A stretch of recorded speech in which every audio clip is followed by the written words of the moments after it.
The Gardener's Daughter. My name is Alara Vance. I am 39 years old. My story, I suppose, begins not in the steel and glass towers of Seattle, but in a small, mist-shrouded garden on the coast of the Olympic Peninsula. My grandmother, Maeve, was a gardener. She didn't just grow plants, she listened to them. She taught me that everything, from the most resilient cedar to the most delicate moss, has a language. Patience, little bird, she'd tell me, her hands deep in the dark, rich earth. You can't force a seed to bloom. You can only give it the right soil, the right light, and the faith that it knows its own way. I carried that lesson with me like a smooth, gray stone from one of her riverbeds through 12 years at Terra Nova Designs. I believed my work was a form of gardening, too. As the lead director of ecological architecture, I helped design not just buildings, but entire ecosystems, spaces where human life could flourish in harmony with the natural world. I thought I was tending to a great forest, nurturing it into being. I was wrong. I was only tending to a single, precarious sapling, and I hadn't realized someone was holding an axe. The moment the axe fell, it was silent. I was called into the office of Arthur Vance, the company's founder and, for a long time, my mentor. His office, on the 40th floor, was a masterpiece of minimalist design, with a single, sweeping window that framed Mount Rainier like a living painting. On a normal day, the view was a source of profound peace. Today, it felt like a judgment. A crisp, white envelope lay on the polished surface of his teak desk. It was the only object that seemed out of place, a stark intrusion in the curated emptiness. He didn't offer me a seat. He didn't meet my eyes. He just gestured toward it, his hand hovering for a moment before retreating as if the paper might burn him. "Alara," he began, his voice flat, stripped of its usual warmth. "As you know, the company is moving in a new strategic direction. There have been some necessary structural realignments." He spoke in the sterile language of corporate memos, a language designed to build walls where there were once bridges. I waited, my heart aslow, heavy drum against my ribs. "Effective immediately," he continued, his gaze fixed on a point somewhere over my left shoulder. "Your role is being redefined. You'll be transitioning to a new position, senior project consultant." He finally looked at the envelope. "The details are in there. Your compensation has been adjusted to reflect the new responsibilities." That was all. No explanation. No acknowledgement of the decade I had poured into this company, into his vision. No mention of the Kyoto Bloom Project, the $980 million BioCity development I had just spent a year of my life securing, the largest and most ambitious project in Terra Nova's history. It was a deal I had built not with aggression, but with understanding, with trust, with the very principles of patience my grandmother had taught me. I should have been leading the team to bring it to life. Instead, I was being handed an envelope. I didn't open it. I didn't need to. I could feel the coldness of it through the paper. I knew what it contained: a lesser title, a hollowed-out role, and a salary that would feel like a slap. I felt a chill that had nothing to do with the air conditioning, a slow, creeping ice that started in my gut and spread outward. It wasn't just shock. It was the chilling recognition of a truth I had refused to see.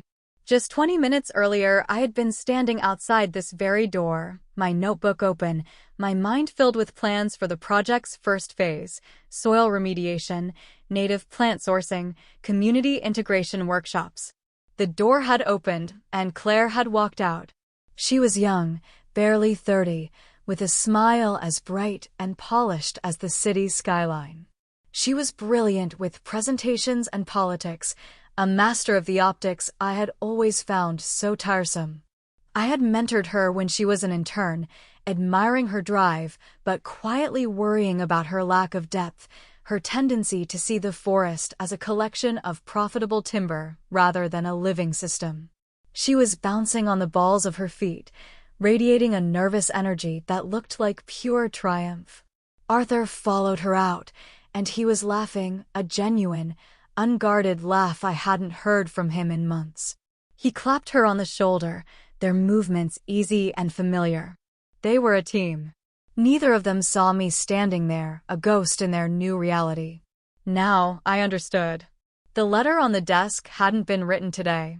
It had been drafted, proofread, and printed while I was still dreaming of Kyoto's cherry blossoms. They hadn't just demoted me, they had carefully, quietly, and methodically erased me. I picked up the envelope. The paper was heavy, expensive. I tucked it into my satchel, the crisp edge pressing against my leather-bound journal. I finally met Arthur's gaze. He looked away first. "Thank you for letting me know, Arthur," I said. My voice was steady, calmer than I felt. In that moment, I wasn't an employee. I was my grandmother's daughter, standing in a place where the soil had turned sour. And I knew you couldn't argue with a barren field. You could only walk away and find a new place to plant. I turned and left his office, the door closing behind me with a soft, final click, the sound of an ending. The first thing I noticed was the nameplate.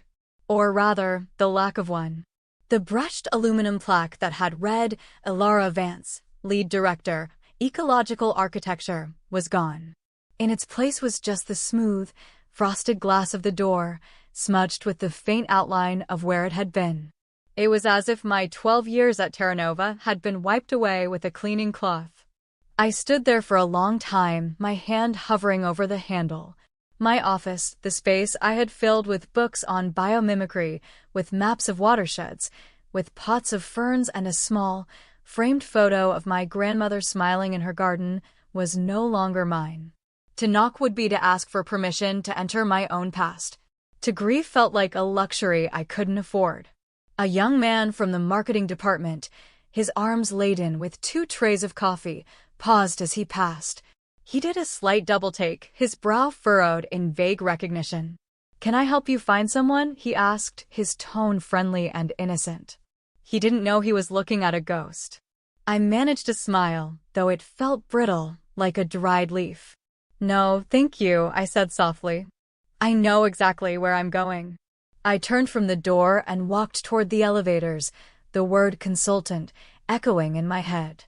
I didn't go to human resources to collect a box. I couldn't bear the thought of their practiced sympathy.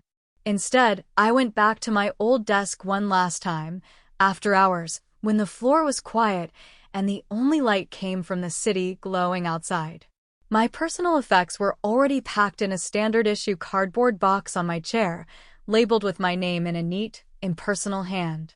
My books were gone, presumably moved to some corporate library. But the things that truly mattered were still there. The smooth river stone, a small, intricate bird's nest I'd found years ago, and the framed photo of Maeve. I took them out and placed them in my own bag. My new office was on the 17th floor, a part of the building I hadn't set foot in since I was a junior designer. It wasn't an office at all. It was a single desk in a forgotten alcove, tucked between the fire escape and a humming server closet. The desk faced a concrete support pillar. My view was a solid, unrelenting gray. The air was stale, smelling of old paper and the faint, chemical scent of industrial cleaner. On the monitor, a yellow sticky note was affixed. It read, "Elara, we'll get you set up with network access by end of day. IT. No name, no welcome. Just a task on a to-do list." I sat in the stiff, ergonomic chair and closed my eyes, trying to breathe. The ache in my chest wasn't anger, not yet. It was a profound, hollow sorrow. It was mourning for the woman I had been yesterday, the one who believed her dedication was a shield. The one who believed her work spoke for itself. A few days later, a junior assistant came by, her arms full of heavy presentation binders. "Oh, Elara. Good," she said, relieved. "These are the final proofs for the Kyoto Bloom leadership briefing. Can you make sure Claire gets them before the morning meeting?" "Of course," I said, my voice a neutral murmur. I took the stack from her. As she walked away, I noticed a single sheet of paper had slipped out and was lying face down on the floor. I picked it up. It was a slide from the presentation deck, titled, "Phase 1 Implementation, a Vision Led by Elara Vance." It featured a professional headshot of me, taken on the day we'd won the bid. I was smiling, my eyes bright with accomplishment and hope. But someone had taken a thick, black marker and drawn a crude X over my face.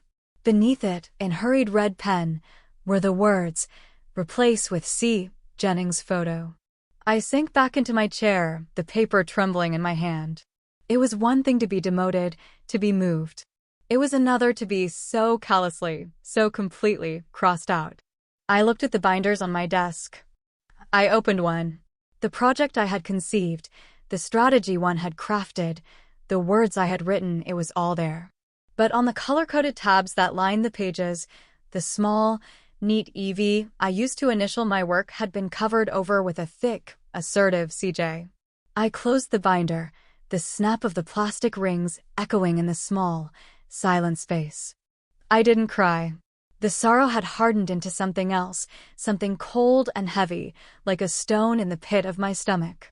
They had taken my office, my title, my salary, and my work. But the cruelest cut was how easily they had done it. It was the casual, effortless nature of the erasure that hurt the most.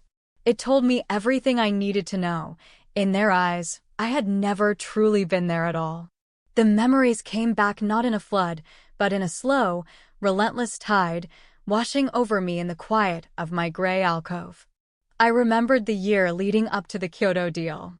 It wasn't just a project, it had become the central axis of my life. I remembered late nights in the office, the city lights of Seattle blurring into a watercolor painting through my tired eyes, as I studied ancient Japanese land use philosophies. I wanted the Kyoto bloom to be more than just a collection of green buildings. I wanted it to be a testament to a way of living, a place that breathed with the landscape. I learned enough Japanese to navigate complex technical documents, to understand the subtle cultural currents that flowed beneath the surface of our negotiations. I remembered a morning in late autumn, sitting in a sterile layover hotel in Helsinki, my laptop balanced on my knees, reviewing water reclamation schematics while on a video call with our engineering team. My eyes were burning from lack of sleep, but the project was a fire in my heart, warming me from the inside out. And I remembered Christmas. My brother, Leo, had called me from our grandmother's bedside. Maeve was fading, he'd said, her light growing soft and dim. The family was gathering for our traditional holiday dinner, a sprawling, chaotic, joyful affair. "She's asking for you, Ellie," he'd whispered, his voice thick with a sorrow I could feel across the thousands of miles that separated us. But I was in Zurich. The final round of negotiations with the Kamaribi Collective's financial backers was at a critical juncture. A single misinterpreted phrase, a moment of inattention, could unravel everything. I told Leo the first couldn't leave. I promised I would be on the next flight out as soon as it was done. I worked through the night, my phone silent on the hotel desk beside me. I missed the dinner. I missed the chance to hold my grandmother's hand one last time. She passed away 2 days later, while I was on a plane over the Atlantic. She understood. Leo had told me, his voice hollow with grief. She was proud of me. But I would carry the weight of that missed call for the rest of my life. I had given Terranova everything. I had sacrificed the precious, unrecoverable currency of time with those I loved. And for what? For a legacy? For a vision? 3 months before the demotion, I had received a call from Evelyn Reed, the CEO of Ethelgard Innovations, Terranova's main competitor. Ethelgard was a firm I had long admired. Their work was quieter than ours, less concerned with grand statements and more focused on deep, lasting impact. Evelyn offered me a position to lead their new global initiatives division. The salary was staggering, the benefits substantial. I thanked her, but I declined without hesitation. "I appreciate the offer, Evelyn, I truly do," I'd said, looking out my office window at the familiar silhouette of the mountain. "But I'm committed to Terranova. I have to see this project through." I was loyal. I believed loyalty was a virtue, a cornerstone of character. I hung up the phone, took a deep breath, and went back to work on the Kyoto contract. That contract was my shield, my promise, my penance. I knew every clause, every subsection, every carefully chosen word. And deep within its pages, nestled in the dense legal foliage of the appendices, was Provision 18C. It hadn't been drafted by our legal team. It hadn't been suggested by Arthur. It was born from a quiet conversation, a shared understanding, a moment of profound human connection. It was my own small act of gardening, a seed I had planted without telling anyone, a secret root system that connected the entire project to me. I leaned back in my chair in the gray alcove, the memory of that conversation a sudden, sharp point of light in the gloom. They thought the deal was a blueprint they could simply steal. They didn't understand. The deal wasn't a blueprint. It was a living thing. And they had just severed its roots. Betrayal is a strange lens. It doesn't just color the present, it refracts the past, making you re-examine every memory, searching for the moment the light first bent. As I sat in my corporate exile, the silence of the 17th floor pressing in on me, my mind kept returning to one evening in Kyoto. It was the moment I had felt most seen, most valued. And it had nothing to do with Terra Nova. The negotiations had reached a fever pitch. We were in the final week, and the entire deal felt fragile, like a house of cards in a light breeze. Terra Nova's legal team was locked in a bitter feud with the Komaribi collectives over liability clauses.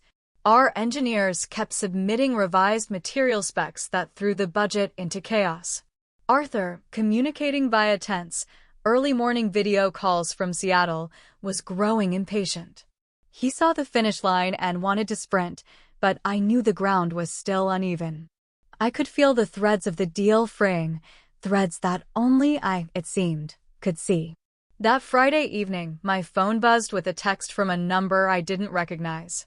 It was from Mr. Kenji Tanaka, the elderly, revered chairman of the Komaribi Collective. The message was simple: dinner.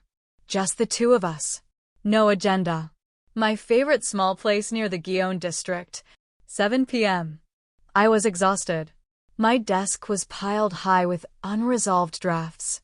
But something in the calm certainty of his message told me this was more important than any document. The restaurant was tucked away on a narrow, lantern-lit street, its entrance marked only by a simple Norin curtain. Inside, it was a sanctuary of dark wood, soft light, and the subtle scent of hinoki pine. Mr. Tanaka was waiting for me at a small table overlooking a miniature garden where a bamboo fountain, a shirshorodoshi, rhythmically filled and tipped, its sharp clack a punctuation mark in the quiet. There were no laptops, no files. Just 2 cups of steaming green tea. Vance-san, he began, his voice as gentle as the moss in his garden. I wish to speak with you, not as a director to a chairman, but as one gardener to another. He had learned of my grandmother, of my passion for the earth. He told me about his own family's history with the land we were proposing to build on. He spoke of a previous project, a partnership with a German firm that had collapsed halfway through. The lead architect, a man he had trusted, had been abruptly reassigned. The replacement had the credentials, but not the soul. He didn't understand the land's spirit. They built a beautiful structure, Mr. Tanaka said, his eyes filled with a distant sadness. But they killed the garden.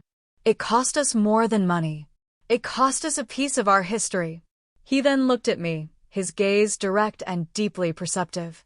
My board is not signing a contract with Terra Nova Designs, he said, his words slow and deliberate. They are signing a contract with you. With your vision.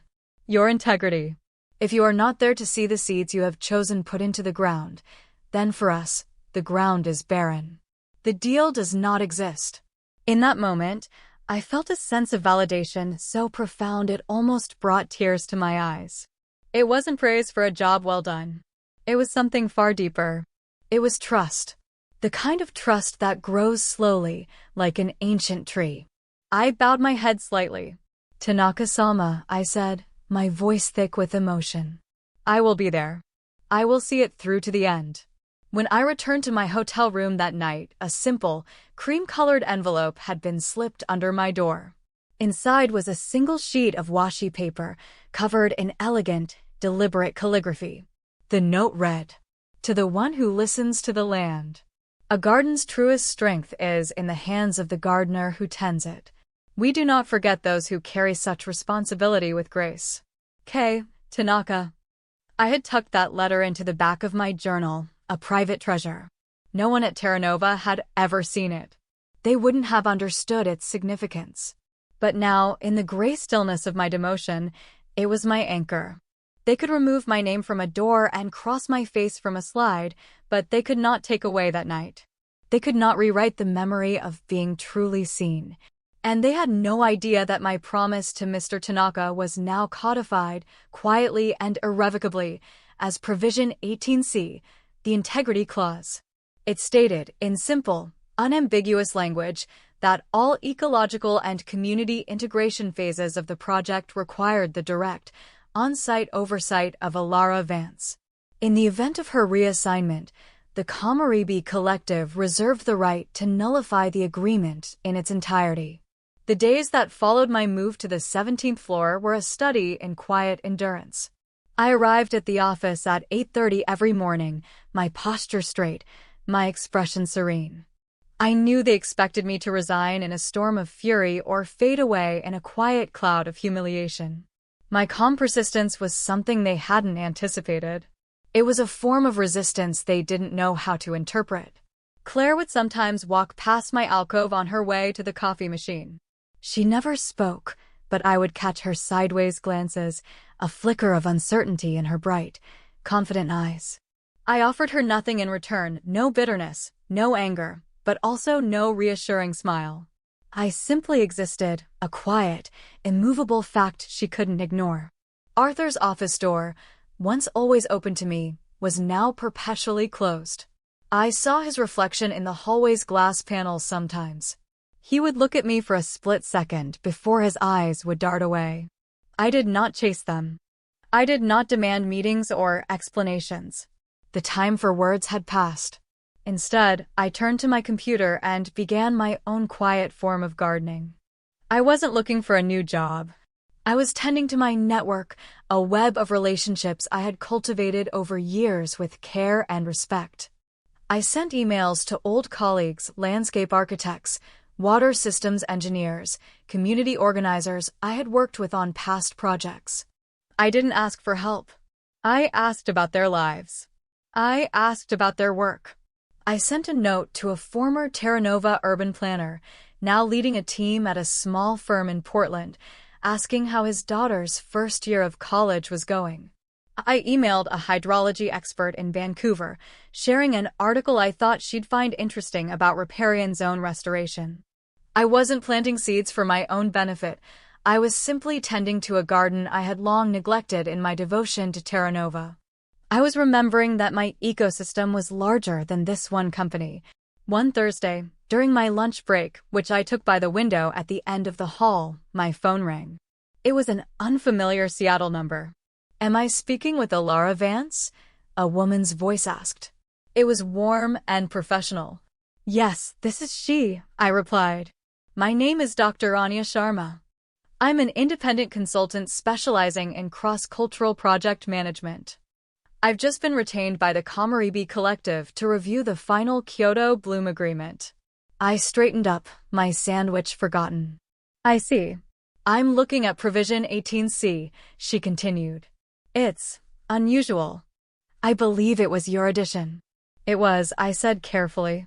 There was a thoughtful pause on the other end of the line. "It's brilliant," she said, her voice filled with genuine admiration. "It's a perfect safeguard for the project's core integrity.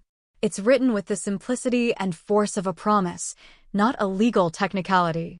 Most corporate teams would never see its power. They'd read it as a formality." I let out a breath I didn't realize I had been holding.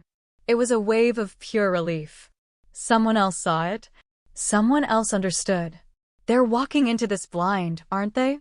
Dr. Sharma added, her tone shifting from admiration to concern. "The team that's taking over, they don't understand that this clause is the heart of the entire agreement." That evening, I stayed late. The office emptied out, leaving only the hum of the servers and the distant moan of a fairy horn on the sound. I sat in my gray alcove, one hand resting on my journal, where Mr. Tanaka's letter was safely tucked away. I sent no warnings. I raised no alarms. My grandmother taught me that some plants only bloom after a long, cold winter. The quiet, you see, is part of the process. It's the time when the roots grow deep, gathering the strength needed for what's to come. And they had no idea how deep my roots had grown. Claire left for Kyoto on a Monday morning. I heard from a junior designer that she'd hosted a small send-off breakfast for her team, complete with matcha lattes and a slideshow of inspirational quotes.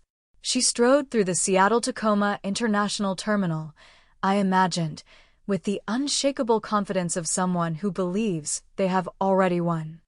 I felt no ill will towards her, only a distant, quiet pity. She was a sapling planted in a shallow pot, unaware a storm was coming. I knew the Kamaribi Collective's headquarters in Kyoto. It wasn't a corporate tower, but a low-slung, elegant building of cedar and glass, nestled in a grove of ancient pines. I knew the specific way Mr. Tanaka's assistant preferred her briefing documents, collated and bound with a simple silk cord, not staples.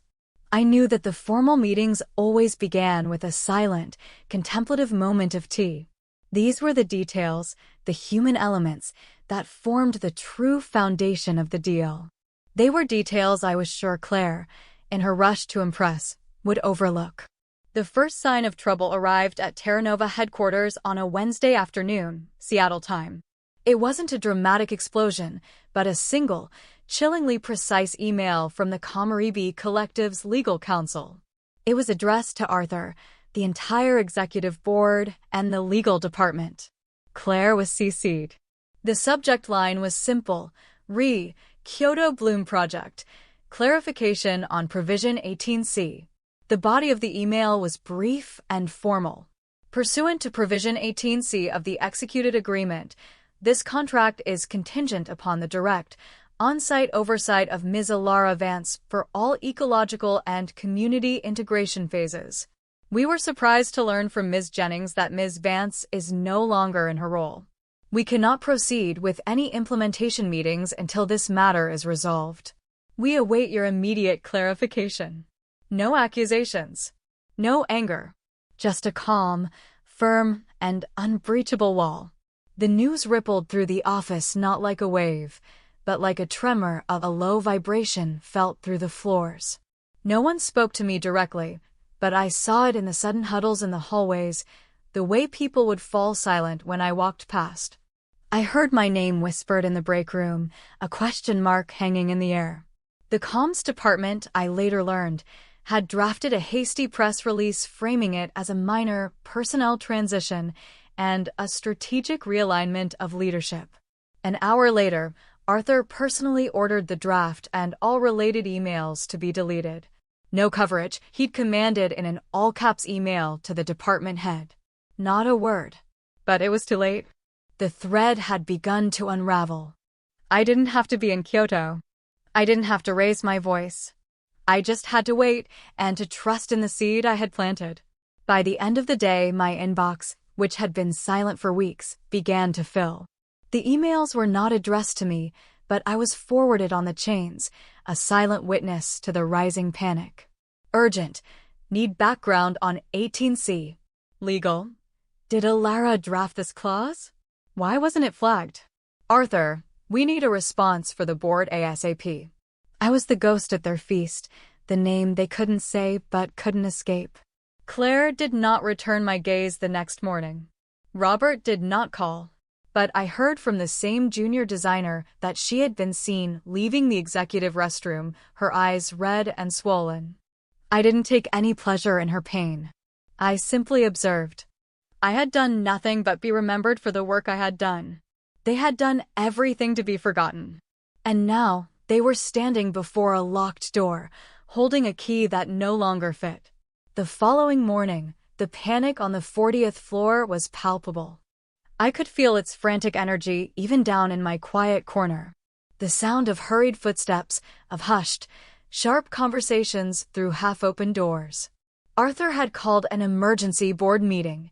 While they gathered in their glass-walled room with its view of the mountain, I sat at my gray desk, tending to a small pot of moss I had brought from home, its vibrant green a small defiance against the concrete. The story of the meeting came to me in fragments from a friend in the finance department, a quiet, observant woman who had always been kind to me. She sent me discreet text messages throughout the ordeal. Arthur is trying to blame the legal team. They're pushing back hard. He's now saying the client is overreacting, that it's a cultural misunderstanding. Now he's blaming you. Said you were too embedded with the client and created a dependency. I read that last message and almost smiled. A dependency. He made it sound like a weakness. He still didn't understand that the dependency wasn't a flaw in the plan, it was the plan. Trust wasn't a liability, it was the entire asset. It was Catherine Albright, a sharp, no-nonsense board member who had made her fortune in sustainable forestry, who finally cut through the noise. My friend in finance described the moment in a breathless text. It just got quiet. Ms. Albright just spoke. She said, "Let's all stop pretending this was a simple oversight." I sat in a meeting with Arthur 3 weeks ago where he described Alara as a sentimental idealist, whose personal approach was making the company look soft. He said her visibility needed to be managed. He said it himself. The room, apparently, fell silent. My name, spoken with clarity and truth, had finally entered the boardroom. My absence had become a presence more powerful than my employment. The final blow landed at 2:30 p.m. It was another email from Kyoto. This time, the subject line left no room for interpretation. Contract status, formal notice of nullification. The message was icily precise. Due to the unapproved and undisclosed reassignment of key personnel, constituting a material breach of Provision 18C, the Kamaribi Collective hereby considers the agreement null and void. All associated partnerships and financial commitments are formally dissolved, effective immediately. The email was sent not only to the board and executives, but to the primary investors group and the private inbox of every single board member. Arthur had tried to contain the fire, but they had just sent a flare-up into the sky for everyone to see. That evening, I stayed late again, not out of obligation, but as a quiet observer of the fallout. Arthur's light stayed on, but his door remained shut. Claire's desk was dark. I watched from my alcove as 3 vice presidents left the building, their faces pale and drawn. One of them had forgotten his briefcase. The woman from the finance department stopped by my desk on her way out. She placed a hand gently on my shoulder. "Are you okay, Alara?" she asked, her voice soft with sincere concern. I looked up at her and gave her a small, genuine smile. "I am," I said. "For the first time in a long time, I really am." I didn't feel vengeful. I didn't feel triumphant. I felt a deep, quiet sense of rightness, as if a great, dislocated part of the world had just clicked back into place. I had written the promise. I had honored the trust. They had ignored both. And now they were left in the silence, with a void in the shape of a deal they never truly understood. And I sat there, in my gray corner, calm, uninvited, and still standing. The call came on a Tuesday a week later. The sky over Seattle was a soft, pearly gray, and a gentle rain was misting the windows. My phone buzzed with an unknown number. I almost let it go, tired of the endless postmortems and whispered apologies from colleagues. But something, a small nudge of intuition, made me answer. "Alara Vance, please," a warm, familiar voice said. "This is she." "Alara, it's Evelyn Reed from Ethelgard Innovations. I know it's been a while. I was hoping now might be a better time to talk." I walked over to the window at the end of the hall, looking down at the wet streets below. "Hello, Evelyn," I said, my voice calm. "It might be. We didn't talk about Terra Nova's collapse." She didn't mention the rumors. Evelyn spoke about Ethelgard's philosophy, their belief in what she called generational projects, work that took root slowly and was intended to last. She spoke with a passion and sincerity that reminded me of my own. I'd like to revisit our offer, she said gently. But it's not just our offer anymore. I received a call last week from a Mr. Kenji Tanaka in Kyoto. He described you as the essential gardener for a project he is deeply committed to. He said that if you were willing to find a new garden, he was willing to supply the seeds. He made it clear that the Kyoto Bloom project is available to any firm that is leading it. I closed my eyes. A single tear, one I hadn't allowed myself to shed through all the humiliation, traced a path down my cheek. It wasn't a tear of sadness. It was a tear of profound gratitude. I had been seen. I had been valued. The trust one had placed in one person had become a bridge to a new future. Evelyn, I said, my voice thick but steady. Before we talk about any specifics, I have a few conditions. Of course, she replied, without a hint of hesitation. They're not about money or titles, I clarified. They are about principles. First, I lead my own team. I approve every member, from the senior architects to the community liaisons. Second, I have full authority over a project's life cycle, from the initial concept to the final, living result. I don't hand my work off halfway through. I was thinking of my grandmother's garden. You don't just plant a seed and walk away. You tend to it through every season. That seems perfectly reasonable, Alara, Evelyn said. In fact, that's how we prefer to work. Is there anything else? Yes, I said, a final thought taking shape. One more thing. I need a window that opens. Evelyn laughed, a warm, genuine sound that felt like sunshine. I think we can manage that, she said. I didn't say yes right away. I told her I needed a few days. After the call, I left the office. I didn't go back to the gray alcove. I drove north, out of the city, to the coast where I grew up. I walked through the damp, fragrant woods to the small, overgrown garden behind my grandmother's empty house. The neat rows were gone, reclaimed by ferns and wildflowers. But the great, gnarled apple tree she had planted as a young woman was still there, its branches reaching for the sky, heavy with new blossoms. I stood there for a long time, the scent of damp earth and salt air filling my lungs. This wasn't about revenge. It was about restoration. It was about understanding that my worth wasn't something a company could give me or take away. It was inherent, like the strength in the roots of that old tree. I wasn't waiting for permission anymore. I was ready to choose my own soil. My new office at Ethelgard Innovations overlooks a small, rooftop garden. It is filled with native grasses and seasonal flowers, and the window, as promised, opens wide, letting in the sounds and smells of the city. My desk is made of reclaimed timber, and on it sits a framed photo of Maeve, a smooth river stone, and a small, thriving pot of moss. 6 months after I started, I sat in our boardroom, a space filled with natural light and living plants. Across from me sat Mr. Tanaka and his team, and beside me sat Evelyn Reed and the team I had handpicked. The table between us was covered not with aggressive legal documents, but with a single, elegant agreement, bound in blue silk. The Kyoto Bloom project, now under the stewardship of Ethelgard, was alive again. When I signed my name on the final page, the pen felt light in my hand. It was not the end of a fight, but the beginning of a collaboration. The news was announced in a quiet, joint press release that focused not on corporate victory, but on the project's hopeful vision for the future. I didn't follow the fallout at Terra Nova, but I heard that Arthur had stepped down. I heard Claire had left for a marketing job in another city.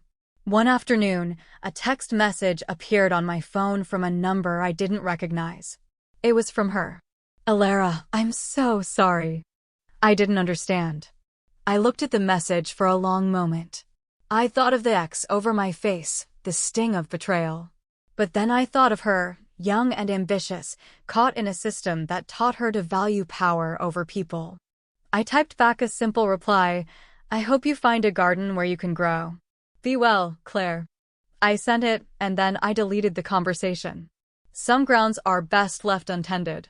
Last week, a package arrived for me from Kyoto. Inside, nestled in a bed of moss, was a small, exquisitely shaped bonsai pine, its branches twisted into a beautiful, resilient form. A note was attached on the same washi paper as before. It read, "For the new garden. May it grow slowly and for 1,000 years. K. Tanaka." With it was another envelope, this one a plain, business-sized one, with the Terra Nova logo in the corner. It was addressed to me in Arthur's familiar, spiky handwriting. I held it in my hands, feeling the weight of the paper, the weight of everything that had passed between us. I thought about opening it, about reading the words of apology or justification I was sure it contained. But I didn't. Instead, I placed it unopened in a drawer of my desk. Maybe I will read it someday. Or maybe I won't. Forgiveness, like gardening, is a matter of seasons. And right now, it is spring. My work is not about looking back at the fields that have gone fallow, but about looking forward to the sun, the rain, and the quiet, miraculous promise of a new bloom.